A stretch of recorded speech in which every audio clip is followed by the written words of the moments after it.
नमस्कार, मैं मुकेश यादव आप सभी का जीएस वाटिका में स्वागत करता हूं। इस चैनल के माध्यम से हम लोग ल्यूसेंट सामान्य ज्ञान देख रहे हैं, जो कि आज का टॉपिक है एंशिएंट हिस्ट्री में शैव धर्म। तो चलिए शैव धर्म के बारे में देखते हैं, यानी कि शंकर भगवान का धर्म। कहा जाता है शंकर भगवान की पूजा का साक्ष्य जो है हम लोग को हड़प्पा संस्कृति में ही पाई गई है। हड़प्पा संस्कृति जो कि सबसे पहला हमारे सभ्यता संस्कृति है, उस समय में शंकर भगवान के शिवलिंग का साक्ष्य हम लोग को मिला है। इसके अलावा आपने यह भी देखा कि वेद जो है चार है, वो ऋग्वेद, यजुर्वेद, सामवेद और अर्थववेद। तो सबसे पुराना वेद है ऋग्वेद और सबसे नया वेद है अर्थववेद। तो ऋग्वेद में शंकर भगवान को रुद्र के नाम से संबोधित किया गया है। उसी जगह आपको अर्थववेद जो है, अर्थववेद में शंकर भगवान को चार नाम से संबोधित किया गया है, जो कि भव, श्रव, भूपति और पशुपति के नाम से। तो इस तरह से आप समझ सकते हैं कि यह शंकर भगवान का चर्चा जो है, यानी कि शंकर भगवान के लिंग पूजा का चर्चा मत्स्य पुराण में भी पाई गई है।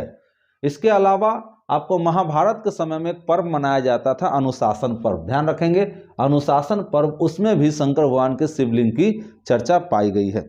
इसके अलावा उस जमाना में एक किताब है जिसका नाम है, उस बुक का नाम है तैत्तिरीय आरण्यक।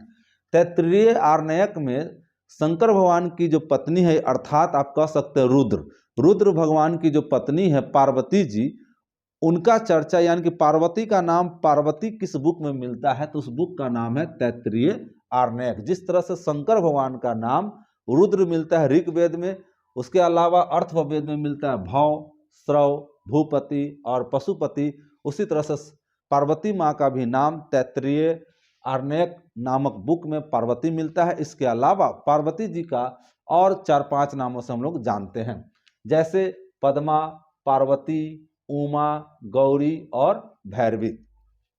इसके बाद कहा जाता है एक और पुराण है जिसका नाम है वामन पुराण। कहा जाता है वामन पुराण में यह बात लिखी गई है कि शंकर भगवान के धर्म को मानने वाले, यानी कि संप्रदाय को मानने वाले 4 संप्रदाय हुए, जिसकी चर्चा वामन पुराण में बताई गई है। वो 4 संप्रदाय है पशुपत, कापालिक, कालामुख और लिंगायत संप्रदाय। तो चलिए एक एक करके देखते हैं हम लोग। तो सबसे पहला है आपका यह पाशुपत संप्रदाय। कहा जाता है कि पाशुपत संप्रदाय के संस्थापक जो हैं वो लकुलिश नाम के व्यक्ति हैं, और यह लकुलिश नाम के व्यक्ति ने जो शंकर भगवान से संबंधित धर्म को अपनाया, उसे कहा गया पाशुपत संप्रदाय। तो इस धर्म को और अन्य लोग जो अपनाना शुरू किए, तो उनको जो मानते थे शंकर भगवान को, वो अनुयायी कहलाए। तो उस अनुयायी को पाशुपत संप्रदाय में पंचाथृक कहा गया। ध्यान रखेंगे, यानी कि जो आम जनता था जो कि शंकर भगवान को की पूजा करते थे, पाशुपत संप्रदाय से संबंधित थे, तो उन अनुयायी लोगों को कहा जाता था पंचाथृक। इसके अलावा पाशुपत संप्रदाय से संबंधित जो एक बुक था, धार्मिक ग्रंथ, जिसमें शंकर भगवान से संबंधित कुछ बातें लिखी होती थी, तो इन लोग का जो धार्मिक ग्रंथ था पाशुपत संप्रदाय का, उस बुक का नाम था पाशुपत सूत्र। तो ध्यान रखना है। और इसी में आपको, यानी कि पाशुपत संप्रदाय में एक बहुत फेमस प्रकांड विद्वान व्यक्ति हुए जिनका नाम है आपको श्रीकर पंडित। श्रीकर पंडित जिसे आचार्य कहा जाता है, इस पाशुपत संप्रदाय के सबसे पढ़े लिखे व्यक्ति हुए। अब बात करते हैं नंबर 2 है कापालिक। कापालिक संप्रदाय। कहा जाता है कापालिक संप्रदाय के संस्थापक है भैरव जी, और यह जो है भैरव जी जो है कापालिक संप्रदाय का स्थापना किए थे श्रीशैल नामक जगह में। उसके बाद तीसरा है कालामुख संप्रदाय। कहा जाता है कालामुख संप्रदाय के बारे में कि यह जो अनुयायी लोग थे, अनुयायी का मतलब क्या होता है कि उनको मानने वाले, उनको पूजा करने वाले। तो अनुयायी लोग को एक शिव पुराण में अनुयायी लोग को कहा गया है क्या चीज, तो महाव्रतधर। ध्यान रखेंगे, यानी कि कालामुख संप्रदाय में जो शंकर भगवान की पूजा करते थे, उन अनुयायी लोग को कहा जाता था महाव्रतधर। अब ये लोग जो थे, यानी कालामुख संप्रदाय वाले लोग जो थे, वो लोग नर कपाल, यानी कि मरे हुए पुरुष, याद रखिए स्त्री नहीं, तो मरे हुए पुरुष के खोपड़ी में वो लोग अपना मतलब भोजन, पानी और सुरापान ये सभी करते थे। अब बात करते हैं चौथा, जिसका नाम है लिंगायत संप्रदाय। कहा जाता है लिंगायत संप्रदाय जो है वो दक्षिण भारत में बहुत ही ज्यादा फेमस थी, और इस लिंगायत संप्रदाय को ही हम लोग जंगम भी कहते हैं, ध्यान रखेंगे, जंगम भी कहते हैं और वीर शिव संप्रदाय भी कहते हैं, ये भी याद रखेंगे। जंगम भी कहते हैं, वीर शिव संप्रदाय भी कहते हैं, किसको? लिंगायत संप्रदाय को। अब कहा जाता है कि लिंगायत संप्रदाय जो है इसमें भी एक धार्मिक ग्रंथ है, उस ग्रंथ का नाम है शून्य संपादने, ये याद रखना है। शून्य संपादने जो है ये आपको इससे संबंधित है। अब यहाँ पर आप देखेंगे कि एक बसव पुराण, ध्यान रखेंगे, बसव पुराण जो एक बुक है जिसमें लिंगायत संप्रदाय की चर्चा की गई है, ध्यान रखना, बसव पुराण एक बुक है जिसमें आपको लिंगायत संप्रदाय की चर्चा की गई है। इस बुक में यह बात लिखा गया है कि वल्लभ प्रभु और बासव की बारे में लिखी गई है कि लिंगायत संप्रदाय के जो प्रवर्तक है अल्लभ प्रभु, याद रखिए अल्लभ, माफ कीजिएगा ये अल्लभ है, वल्लभ नहीं, तो अल्लभ प्रभु जो है तथा इनके शिष्य यानी कि अल्लभ प्रभु के ही शिष्य हैं बासव जी। तो बासव के बारे में इसमें चर्चा किया गया है, किसमें? बसव पुराण में यह चर्चा किया गया है कि अल्लभ प्रभु और उनके शिष्य बासव जो है यह आपको लिंगायत संप्रदाय से संबंधित थे। और इसमें आपने यह भी पढ़ा कि यह लिंगायत संप्रदाय को हम लोग जंगम भी कहते हैं और वीर शिव संप्रदाय भी कहते हैं। एक और अलग है नाथ संप्रदाय, ध्यान रखिएगा, नाथ संप्रदाय, 5वां पॉइंट। कहा जाता है कि नाथ संप्रदाय के बारे में यह चर्चा हम लोगों को मत्स्येंद्र नाथ, याद रखेंगे, मत्स्येंद्र नाथ नाम के जो व्यक्ति हैं इन्होंने ही इसका प्रचार प्रसार किया 10वीं शताब्दी में, ध्यान रखेंगे। कब प्रचार प्रसार किया? प्रचार प्रसार नहीं कहिए आप, इसको स्थापना कहिए।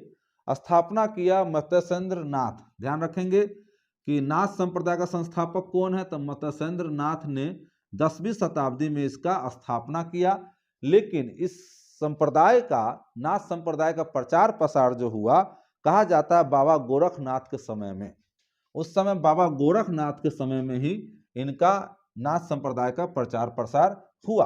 और कहा जाता है कि बाबा गोरखनाथ के समय में जो हुआ तो इन्होंने, बाबा गोरखनाथ ने वर्ण व्यवस्था और ब्राह्मणों का विशेषाधिकार का विरोध किया। वर्ण व्यवस्था यानी कि ये जो है बाबा गोरखनाथ जिन्होंने प्रचार किया इस नाथ संप्रदाय का, तो बाबा गोरखनाथ ने कहा कि ये जात पात, वर्ण व्यवस्था का क्या मतलब होता है? जात पात, तो जात पात का उन्होंने विरोध किया। दूसरा, उस जमाना में ब्राह्मणों को जो विशेष अधिकार था, ब्राह्मणों को जो स्पेशल सुविधाएं थी, उसका भी उन्होंने विरोध किया। कौन? बाबा गोरखनाथ। इस तरह से इन्होंने यह कोशिश की कि समाज में जो धर्म प्रथा है उसे खत्म किया जाए। तो इन्होंने क्या किया आगे चलकर कि इन्होंने एक सिद्धांत को कहा, सिद्धांत में बहुत सारी बातें इन्होंने कही। तो इन्होंने जो सिद्धांत का, उस सिद्धांत को तंत्र कहा जाता है। इन्होंने यह अलाउ किया कि हमारे जो भी इस धर्म में आना चाहते हैं नाथ संप्रदाय में, तो उन सभी आदमी को सदस्यता मिलेगा, बिना कोई न जात न भेदभाव, कुछ नहीं किया जाएगा। मतलब जिनको इच्छा है इस संप्रदाय में आने का, चाहे वो किसी भी जात धर्म के हो, इससे कोई फर्क नहीं पड़ता, इन्होंने ऑर्डर दे दिया। उसके बाद आप यह देखेंगे कि इस तरह से आपने देखा है स्पेशल शैव धर्म के बारे में। अब हम लोग यह देखेंगे कि यह शंकर भगवान जो है दक्षिण भारत में फेमस हुए किस किस राजा के समय में, किस किस वंश के समय में। तो आप देखेंगे कि दक्षिण भारत में शैव धर्म जो है वो चालुक्य वंश, राष्ट्रकूट वंश, पल्लव वंश, चोल वंश।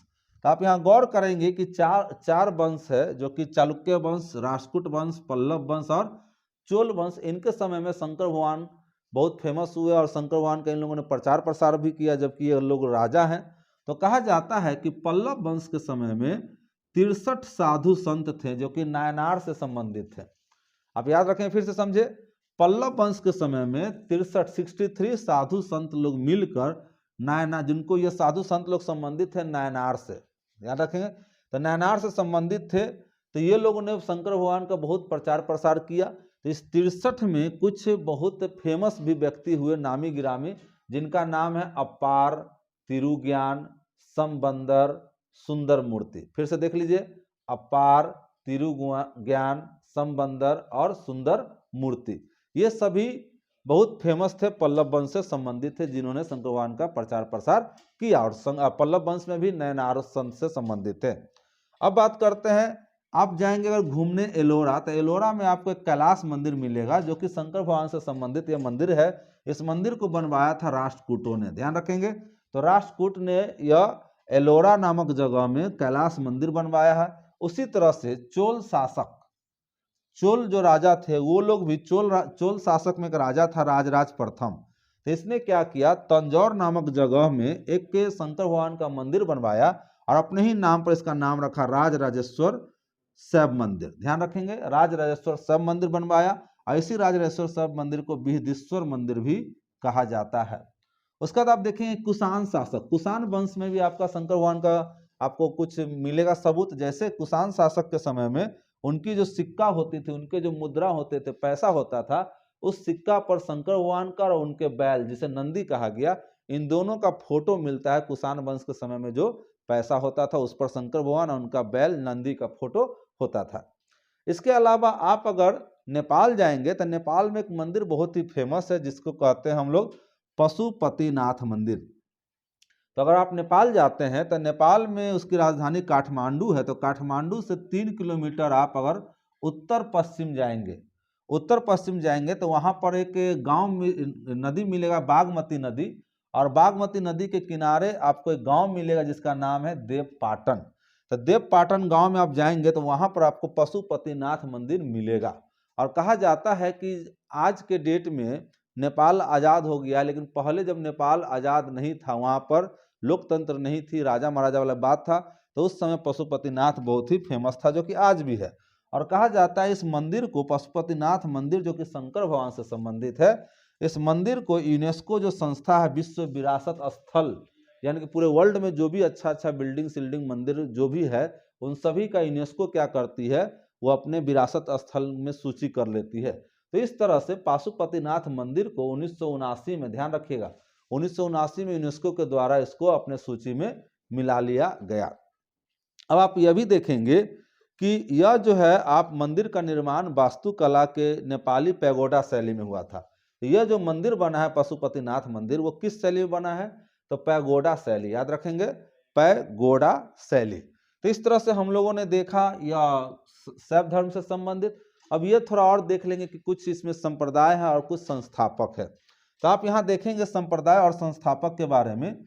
तो एक है आजीवक, आजीवक संप्रदाय के संस्थापक है मखलीपुत्र गोसाल, याद रखेंगे, आजीवक संप्रदाय का संस्थापक है मखलीपुत्र गोसाल। उसी तरह से दूसरा नंबर देख लीजिए, घोर अक्रियावादी, घोर अक्रियावादी संप्रदाय के जो संस्थापक है पूरन कश्यप।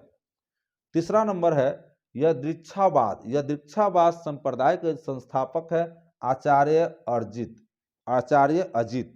उसी तरह से चौथा है भौतिकवादी संप्रदाय के संस्थापक है पकुद कच्चायन।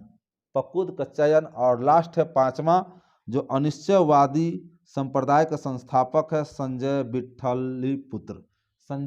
विठलीपुत्र। तो इस तरह से आपने यह शैव धर्म के बारे में देखा। अगर वीडियो आपको अच्छा लगे तो लाइक करें, शेयर करें और सब्सक्राइब करें। आज के इतना ही, धन्यवाद।